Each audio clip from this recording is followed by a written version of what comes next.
Hi! In front of me is NOKIA G22 and today I would like to show you where you can access all your downloads on this Nokia. First of all, you need to find an app called Files. When you find it, click on it.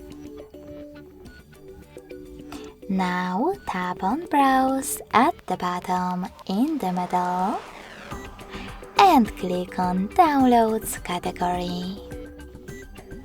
As you can see, all of my downloaded files are over here. If you want to access one, just click on it. Thanks so much for watching. If you enjoyed this video, smash that like button, comment and subscribe. Bye!